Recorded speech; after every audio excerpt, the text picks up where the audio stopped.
안녕하세요. 하이봄성형외과 백은희 원장입니다. 하이봄성형외과 우경식 원장입니다. 랑트산부인과 전문의 최혜진입니다. 안녕하세요. 오늘은 저희가 저희 병원 원장님이 아니고 외부에서 오신 랑트산부인과의 최예진 원장님 모시고 영상을 좀 촬영해 보려고 합니다.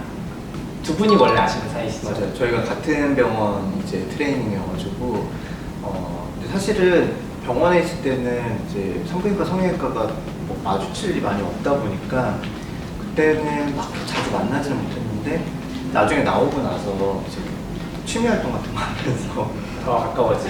자주 보게 됐지. 그래서 그런 인연이 돼서 오늘 이제 이 영상 리뷰를 같이 하게 됐어요. 저희가 오늘 무슨 영상 보려고 하냐면요.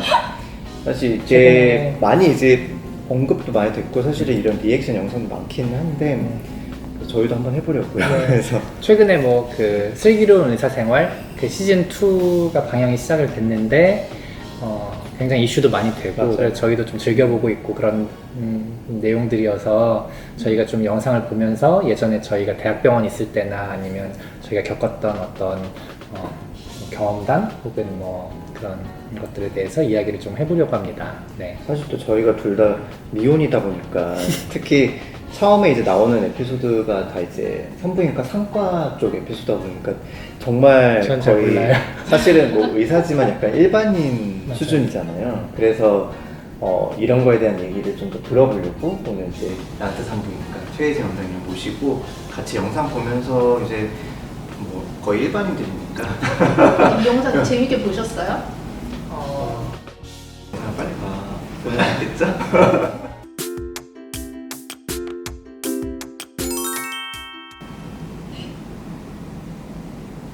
교수님을 바꿔달라고요? 블로그를 보니까 이 병원 양석현 교수님이 18주 산모도 끌어서 성공했다고 하더라고요. 아, 곤란하죠. 저 곤란한 표정이 나오죠.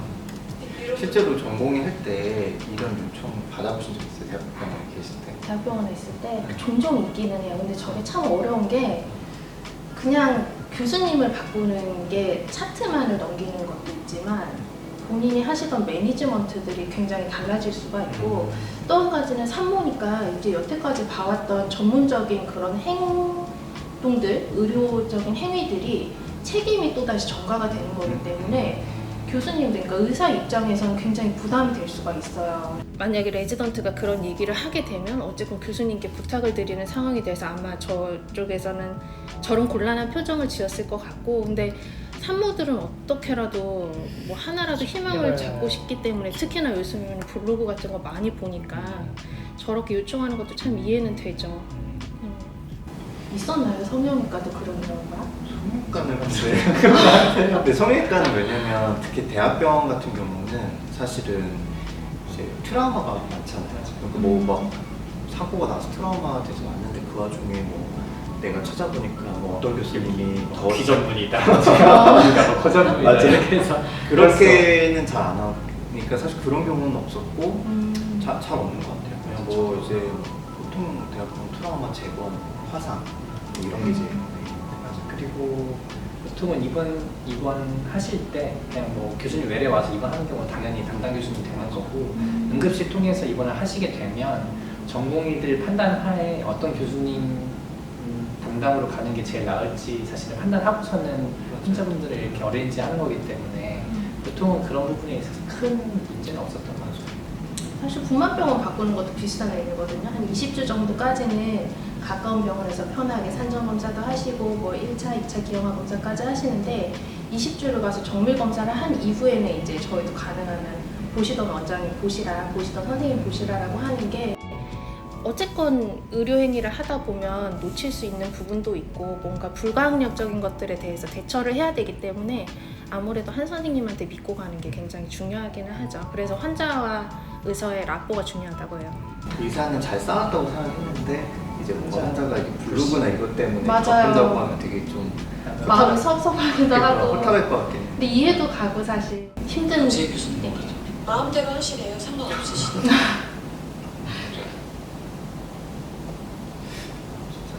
그런데 정말요?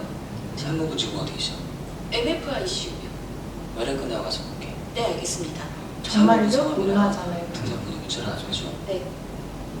사실 이게 환자가 옮겨가게 되면 사실 그 두 교수님 간에도 맞아요. 불편한 게 있을 수도 있어요. 왜냐면 맞아요. 물론 뭐 원래 보시던 교수님은 뭐 괜찮다라고 하시고 하지만 받는 교수님 입장에서도 이걸 내가 받아도 되는 건지 맞아요. 그런 부분 때문에 사실 전공의 입장에서는 어떤 교수님 간의 그런 것도 좀 고려를 해야 돼서 사실 이런 게 쉬운 일은 아니에요.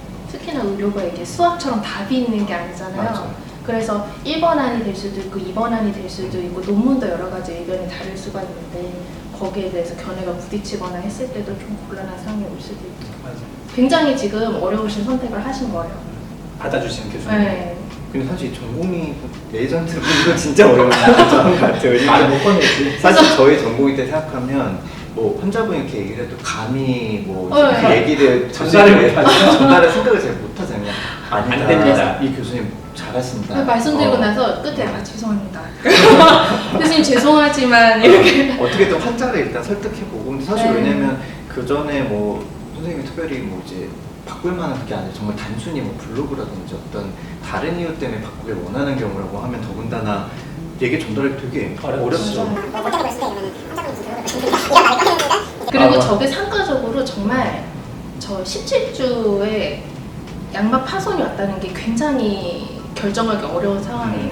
24주 기준으로 이제 아기 생사가 갈리는데 이거를 끌고 가서 잘 될 확률과 잘 됐을 때 합병증이 생기고 부작용이 생길 확률과 근데 그동안에 고생을 하고 이제 투자를 했던 시간이나 비용이나 사람들의 노력이랑 마음을 생각하면 이거를 끌고 가자고 해야 할지 말아야 될지 그냥 한 개인으로서도 얘기를 해줄 수 없기 때문에 이 판단 자체가 이제 보지 않았던 선생님한테 넘어오는 거잖아요.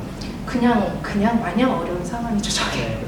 결국 뭐 전공은 어쨌든 노티를 하면 사실 네. 뭐 자기 교수님한테는 깨지더라도 네. 내 책임은 없어지니까. 맞아요. 상황이 안 좋은 건 사실입니다. 아기 생존 확률이 상당히 낮아요. 하지만 그 확률이 제로는 아니니까 그 확률에 모든 걸 걸고 최선을 다하고 있습니다.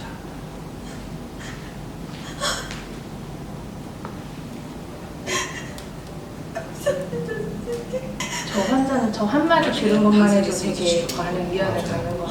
23주 정도 되면 폐성순 주사도 고려해 볼 거예요. 불행 중 다행으로 아기는 아직 엄마 뱃속에서 잘 움직이고 있네요. 엄마가 감염에 대한 징후나 열도 없고 안정적이고 혹시나 수축이 생기면 수축 조절할 수 있는 약도 쓰면서 경과 지켜볼 거예요. 저게 의사가 산과 의사가 진짜 하기 힘든 말이에요. 환자의 입장에서 지금 최대한 좋은 좋게 말을 해주지만 맞아요. 이제 모든 경고에 대해서 이미 전달은 했고 그치만 나중에 또 뭔가 어떤 상황이 생겼을 때 저 책임을 지금 다 껴안고 가는 거거든요.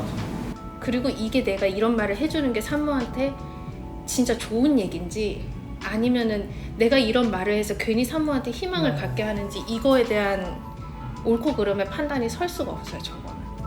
그래서 굉장히 참 마음 아픈 상태예요. 되게 따뜻하게 포장은 됐지만 저게 그냥 해피엔딩은 아닌 거죠. 너무 인간이 알지 못하는 그 분야에 이 상가 의사가 판단을 해줘야 되는 게 너무 이 상가 의사의 소명이랄까. 그래서 되게 힘든 장면이에요. 진짜 정말 힘든 장면. 어려운 장면이고 사실은 현실에서 조금 벌어지기 어렵지 않나 싶어요. 아니에요, 상과에서는 저렇게 긍정적으로 얘기를 해요.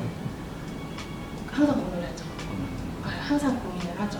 정말 고민을 해요. 그리고 특히나 요즘에 산모들이 옛날처럼 뭐 아기를 둘셋을 갖는 게 아니고 하나를 갖기 위해서 막 시험관 아기도 하고 나이 늦게 이제 아기를 갖고 막 집안에서도 기대가 있고 그러니까 저 이 절박한 마음을 헤아려야 되는 거예요. 그래서 저는 사실 이 드라마 이런 장면 말고도 되게 그런 디시전을 해야 되는 그런 상황들이 되게 많이 나와서 보기가 힘들어서 일이 힘들 때는 보다가 그냥 접어놓고 이렇게 밀어두고 그랬어요. 되게 즐거운 장면도 많은데 참 저게 이렇게 감정이입이 너무 많이 되더라고요. 힘든 장면이기도 하고 저런 부분이 있어요.